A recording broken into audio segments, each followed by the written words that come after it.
Hello everyone and welcome. For those that don't know me, I'm Marc Goldwein. I'm the Senior Vice President here at the Committee for Responsible Federal Budget.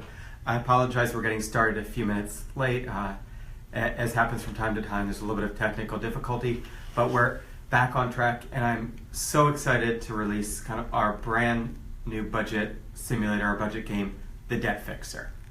For the last 10 years, I've been working to try to fix the debt. I worked in the Simpson-Bowles Commission, I worked in the Super Committee, and I worked with the Committee for Responsible Federal Budget, who's been trying to fix the debt for 30 years.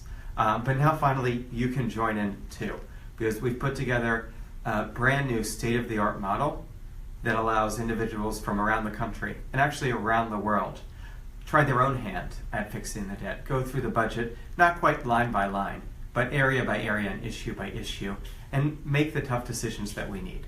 Now, I want to start by giving you all a little context. Actually, let me start by reminding you what the website is, and maybe we can put it up on the video for a second. But if you visit crfb.org/debtfixer, you can play this at home. And I'd really encourage folks, try your own hand at this. If you're at a Hill office, do it with your Hill staff. If you know any teachers or you are a teacher or a professor, do it with your students. This is really just a great exercise. Now, why a debt fixer? Well, currently, debt is higher as a share of the economy. You know, we're economists. We measure debt as a share of the economy than any time since World War II. President Trump entered office with a higher debt than anybody except Harry Truman. And unlike Harry Truman, who actually had a plan to bring down the debt over time, under its current trajectory, debt is rising rapidly. It's rising because we're an aging population. It's rising because healthcare costs are growing. It's rising because interest costs are rising. And it's increasing because we have no plan to bring spending and revenues in line. Fortunately, even though Congress has no plan, you have an opportunity to put together your own plan.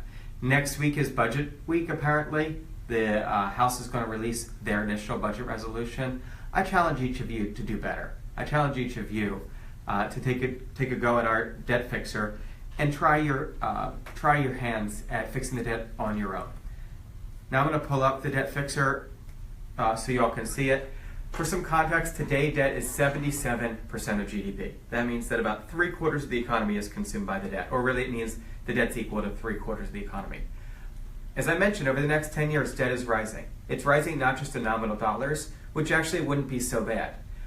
It's rising not just inflation-adjusted dollars, which we could bear because of our growing economy, but debt is rising as a share of GDP. So if you see here, by 2027, under current law, debt will be 89% of GDP. And by 2050, it'll be nearly 160% of GDP. For some context, 160% is far higher than we've ever had in our nation's history. And these two projections are based on, I think, two very unlikely assumptions. One is that we're going to have a pretty smooth economy going forward. They do assume kind of some probability of some bumps, but really no recession. And the second, maybe more unlikely assumption is that Congress is going to act fiscally responsibly in the coming decades. That Congress isn't going to pass any new tax cuts or any new spending increases that aren't offset. Assuming Congress is fiscally responsible and the economy moves relatively steadily, debt is going to reach 90% of GDP by 2027 and 160% by 2050. Now, we don't have to pay off the debt. We don't have to bring that number to zero. We don't have to balance the budget. But to have a sustainable fiscal picture, almost every economist agrees you need to have the debt growing more slowly than your economy. So you need to bring that debt to GDP ratio down. Now, there's no one right goal, but for the purpose of this game, we set two plausible goals that we think put you in the right fiscal direction. First is our near-term goal.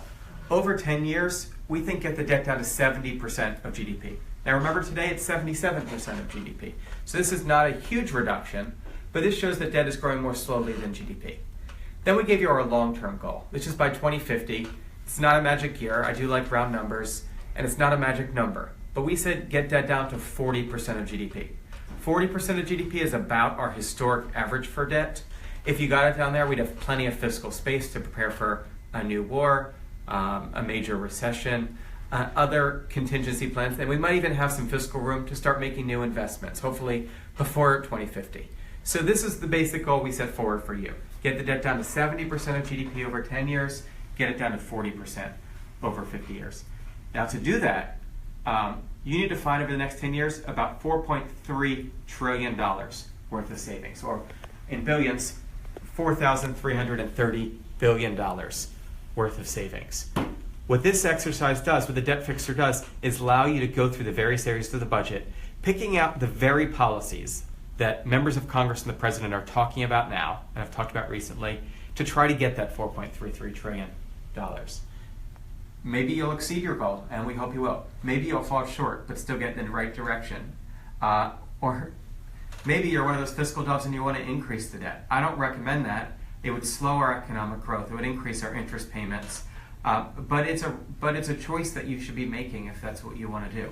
Budgeting is about choices. We can't just say, oh, we want a balanced budget and get there. We actually have to say, we want less of this, or we want more of that to get there.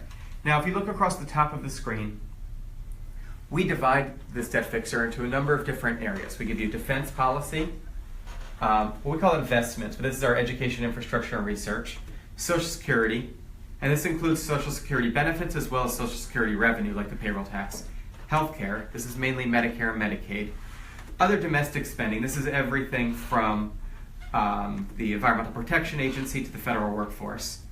Income tax, remember this isn't just about spending, it's about taxes, so this is really the individual income tax. What should rates be, what should the base be, and then other taxes, including the corporate tax and various excise taxes, including existing ones and new ideas like, say, a value-added tax or a carbon tax.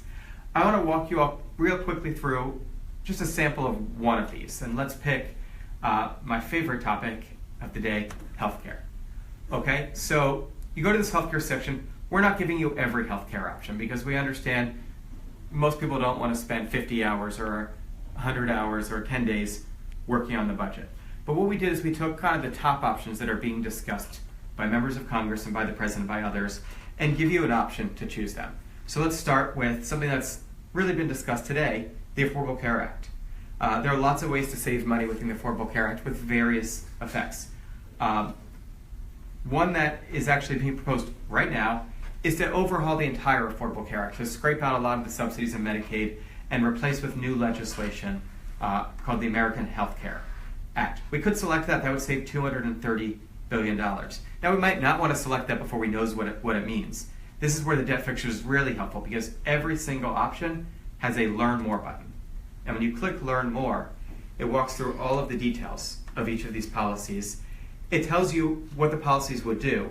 It also tells you your 10-year savings in billions and your long-term savings and how much will you reduce debt as a share of GDP.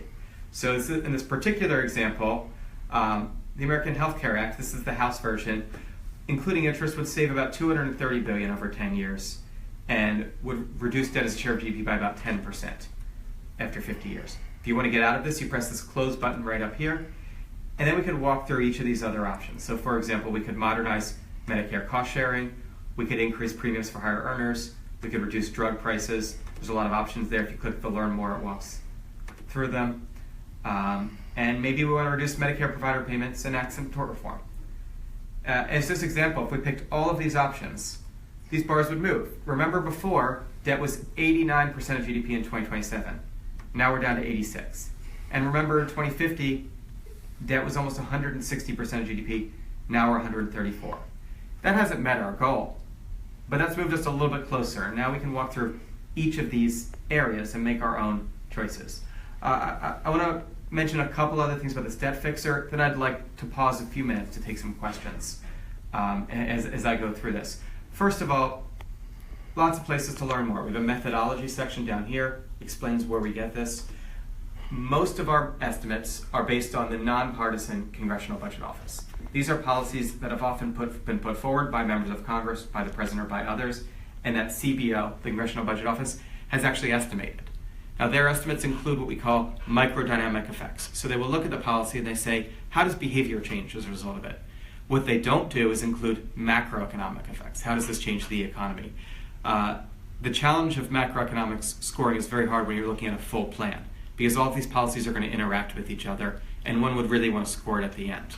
What I can tell you from our experience is that the macroeconomic effects of an entire plan don't tend to be dramatically different from the conventional scores. Now, if you do a lot of things that are pro-growth, say, get that corporate rate down, reduce the deficit, invest more in education and infrastructure, things like that, you can in your head give yourself a few bonus points. If you do a lot of things that are anti-growth, cut investments, dramatically raise tax rates rather than broadening the base, reduce the number of immigrants, things like that, take off a few points. But it's not going to affect your overall numbers particularly much. The important thing here is to get the debt directionally right, and that's not going to change regardless of the macroeconomic effects one way or another. When CBO scores are not available or when they need to be modified, my expert team here adjusts them for new budget windows, new realities, changes in the baseline, things like that. And they also look to other credible scoring agencies like the Office of Management and Budget, the ones that do the President's budget, like outside groups like the Tax Foundation, the Tax Policy Center, and elsewhere where we find there to be credible estimates. I can't guarantee you every one of these numbers is perfect, and you'll notice they're rounded, but I can guarantee you they tell you the basic order of magnitude of what these policies would do and give you a sense of how much you really are going to have to cut spending and or increase taxes to get the debt on a proper path. What I'd like to do at this time is take a few questions from all of you while I simultaneously run through this debt fixer so I can show you some results. If you have questions, please put them in the comments section of this post and we will get to them. Mark, one question for you. Can you explain a little bit more the numbers that you initially see in the two bar graphs there, where those come from and what they signify? Yeah, this is a great question. So we don't really care about, something we don't care about, but we don't really focus on the debt this year because there's almost nothing you can do to change the debt in the same year. Debt is accumulated over many years. So we look at 2 years as kind of where we're trying to target our debt numbers. The one is 10 years into the future, 2027, and the other is what we kind of consider the long term, 2050. And we go to the Nonpartisan Congressional Budget Office and ask them, and we don't actually have to ask them because they post it on their website, cbo.gov, what is debt supposed to be? What is it projected to be under current law in 10 years, and then with our own projections, 2050? And what the Congressional Budget Office says is that if we basically continue doing what we're doing, current law, debt will be at almost 90% by 2027. That's way too high, guys. I mean, the only time we've ever had debt anywhere close to there was right after World War II. And so then we say, let's try to get that 90 down to 70. That's more arbitrary, but we know what direction we want to be. We then do the same thing for 2050, and there we combine CBO's projections with our own, and we find that debt would reach about 160%. Now, if 90 was too high, certainly 160 is too high. That's when you get in that range where you could have serious economic repercussions. And so we say for the long term, for 2050, let's try to get down to the historical average of 40. And if you all play this game and only get it to 50, I think you've still done an excellent job, gotten the debt in the right path. So it's not that 40 is some kind of magic number, but it's a good thing to be shooting for in the long term.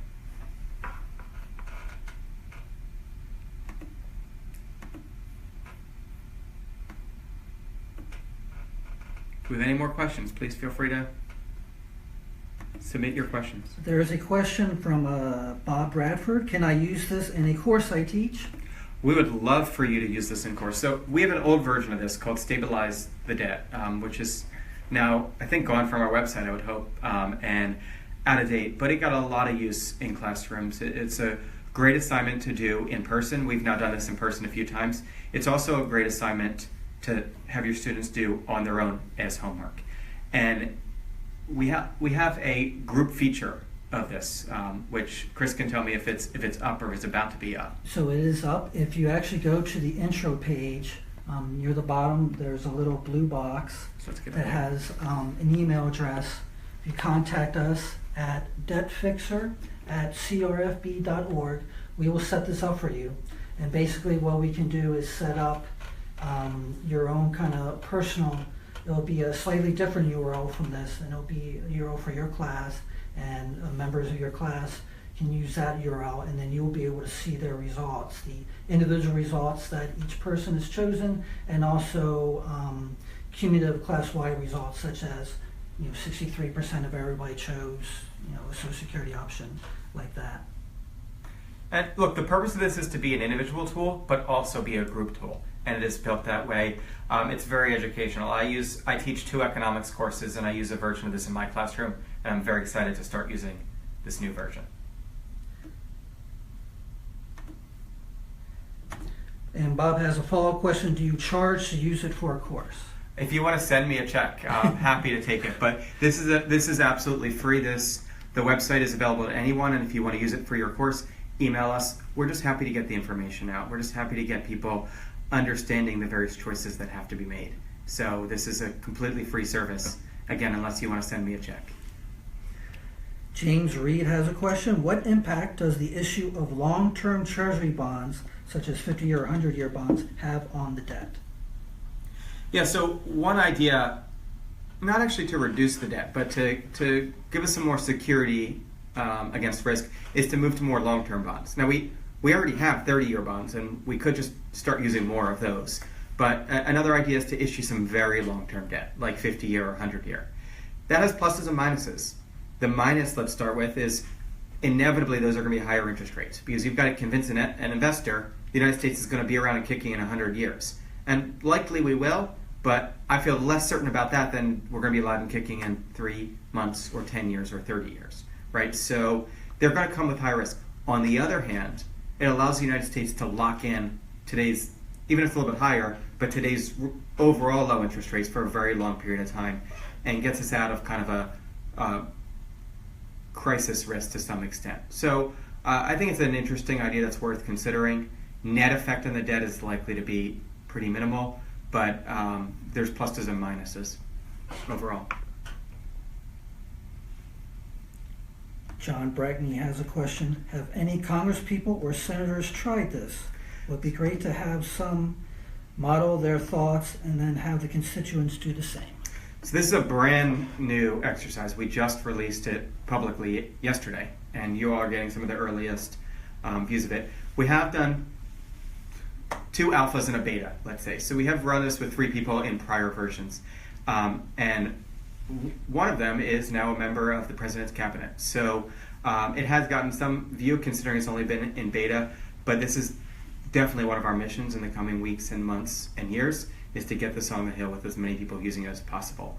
I'll point out quickly, we do have another exercise that's just focused on Social Security. It's a 75-year solvency exercise called the Social Security Reformer, and that's actually been used by members of Congress to write legislation.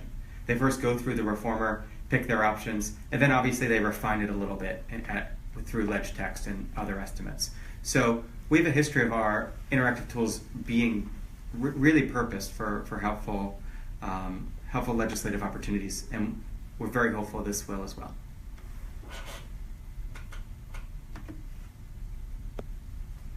We have more questions. Right now, just folks, so this is another interesting thing, as a lot of people consider Social Security to be off budget, and in some sense it is, but it also is part of our unified budget. And whenever we say we're going to balance the budget or the deficit was X, we're always including Social Security. So one section of our exercise is Social Security. We don't focus here on solvency, which, as I mentioned, we have a different exercise for, but we do allow folks to make changes which can have real effects on the 10-year window. And as you can see, that's what I'm doing right now. I've made some progress. I'm about $1.2 trillion to go. As you can see, I got both the near and long term at about today's debt levels. So far I've stabilized the debt. If the debt were low, stable would be a great goal. The problem is I've stabilized it at too high a level. This is the highest it's ever been other than World War II. So I'm going to keep going until I get this debt fully under control. If there's any more questions, I'm excited to hear them.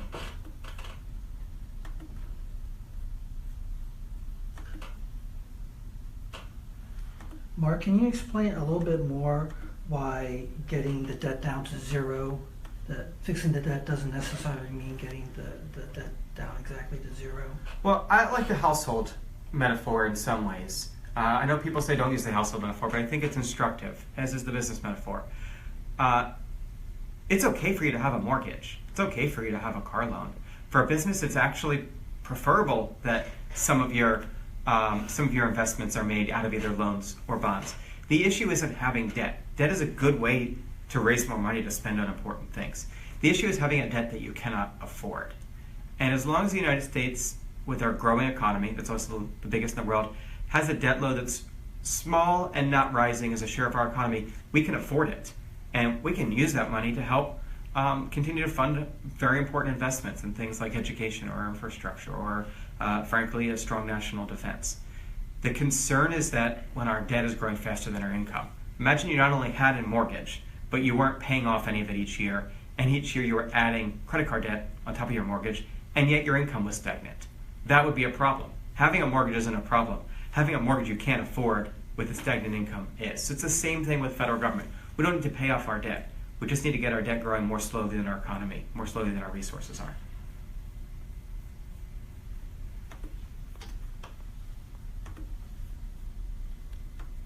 So I'm continuing to go through this. I've just gotten through the spending, and now I'm on to the taxes. Don't judge me too much for my decisions at this point. I'm trying to get through this quickly and also answer your questions, which I'm excited to hear. But as you can see, this debt fixture again does not have every single option, but it gives you a broad latitude. You have things that we've been hearing about: the mortgage interest deduction, the state and local tax deduction, the charitable deduction, the earned income tax credit. All of them are here. By the way, I just met my debt goal, so I did pretty good. I'm now at debt at 70% of GDP in the near term and 36% in the long term. But you know, I believe in economic growth, and I hear that reducing the corporate rate to 25% is a good idea for that, so I'm going to do that. Now I'm short of my debt goal again, so I need to start paying for that, and we're almost most of the way through this exercise. Now, Mark, it's worth noting that on some of these options, even though the number that you see here may be relatively low, that some of these that over the longer term may have a much bigger effect on the debt.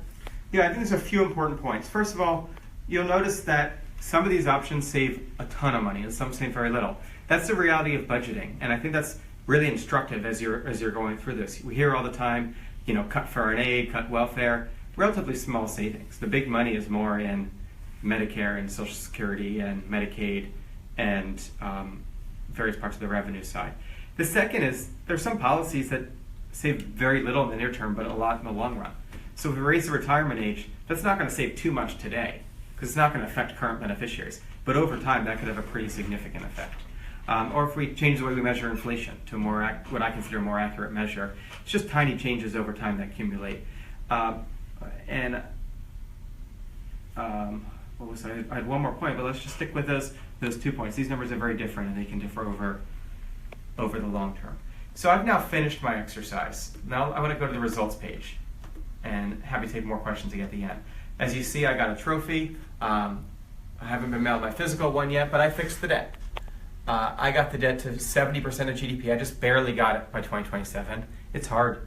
And I got to 34% of GDP by 2050. I saved over $5 trillion total, and I consider this a victory. Now, if you look at how I did this, you'll see I kind of got a little bit from each. I did some savings in defense, some in investments in other domestic, significantly more in Social Security and healthcare, almost $1 trillion each, and then a lot of the income tax. And by the way, that Social Security also includes taxes. So I did a mixture of taxes and spending to get this. But I've seen folks do this a lot of different ways. If you're a big spender, there's opportunities to spend a lot more money and just raise taxes really high. If you believe in small government, there's an opportunity to just cut spending really deep and cut taxes. I will say, you can't just make some small little spending cuts and cut taxes and expect the debt to be fixed. If you want to solve this, either without revenue or without spending, you got to make some pretty tough choices. But it is doable. I also want to go back to this, show you that there's then ways to share my results, which I'd really encourage all you to do. First of all, I can submit them here, my email, my zip code, etc. But then I can share them on Facebook, Twitter, through discussions, print them. And in your individual versions, there'll be opportunities to then evaluate the results and see how, say, members of your classroom differ. That leads to a question from Brett Sutton. Will the committee reveal consensus responses to the debt fixer? Yeah, so this is not a scientific survey, but we are collecting your data when you submit it. Not your credit card numbers, but your information on how you want to fix the debt. And let me show you the submit again. So the more you submit, the more information that we have. You can write your email address, your zip code, your gender, and your party, and you can choose no party affiliation. These email addresses will never be shared. The purpose of this is strictly to do exactly what you said, evaluate the results. And we do plan to release a number of analyses over the coming year, and probably beyond, that show just how our users try to fix the debt. And hopefully that can be informative to Congress, who can see, hey, people are okay with this option, but they really don't like that option. You also have the option, if we go back to the screen, to submit your results directly to your representative. So this is going to be sad because I don't remember any non-zip codes outside of DC where we don't have a representative, but I'm going to choose Pennsylvania for a second. And I can see that my representative is Dwight Evans, and my senators are Casey and Toomey. And I could then send them my results as well and tell them, this is how I want you, Senator Casey and Senator Toomey, to fix the debt. James Reed asks, does the Treasury taking extraordinary measures when approaching the debt ceiling have any impact on the overall debt? The extraordinary measures have extraordinarily small impact on the overall debt because it's mostly shuffling money around. It's not a zero effect because some of those extraordinary measures take money out of somewhere where it might be growing faster and moves it where it's growing slower, but really very minimal. Don't get me wrong, there's no reason to be doing these extraordinary measures. There's no reason they've become so ordinary. We should just raise the debt ceiling, and hopefully when we raise it, we should also, address our future debt. I think the debt ceiling is kind of akin to, do you pay your credit card bill? If you see that you have a big credit card bill, yes, you want to raise the debt ceiling. But also you might want to think to yourself, ooh, that was rough. I need a plan so I'm not going to run up big credit card bills again. So ideal situation is they raise the debt limit responsibly at the same time they do other debt reduction. But the part that's non-negotiable is the raising the debt ceiling. And the fact that we even have to do these extraordinary measures is just a little bit silly. Any other questions? James Reed also asks, is the debt increasing or decreasing at a faster rate under Trump than Obama? Well, it's really too early to tell. We are very early in the Trump administration. But overall, it is currently and it probably will continue to, the debt will probably continue to increase at a slower rate under President Trump than under President Obama. That's not a result of any policy decisions so far. That's a result of President Obama came at the beginning of the financial crisis. And so we saw that huge run-up in debt, mainly because of the crisis itself. People were out of work. They weren't paying taxes, for example. Some because of the responses like the big stimulus measures, the financial rescue, etc. If we get in our current law, debt is going to continue to rise unsustainably, but not at the pace it was during the Great Recession. There certainly are risks that we increase the debt even faster. The president has talked about the biggest tax cut since Ronald Reagan. That would increase the debt pretty badly. The president's talked about $1 trillion of infrastructure. That would increase the debt. So there's definitely opportunity here to make it worse, but what we need to do is to make it better. Any other questions? Well, I just encourage folks again to visit crfb.org/debtfixer. It really is an awesome tool, and I think that it's going to get a lot of use both on Facebook and Twitter among individuals and in classrooms, and we hope that you'll be on the ground floor. This is our second day of release, so there may be options that we haven't considered, or you might even find a spelling error or two. We encourage you to email us with any questions and comments and suggestions you have, because we're always trying to improve this, and we're just hopeful that Congress and the President will also always try to improve their budget and over time get us to a more fiscally responsible and sustainable place. Thank you all for tuning in, and I hope to do another Facebook Live again soon.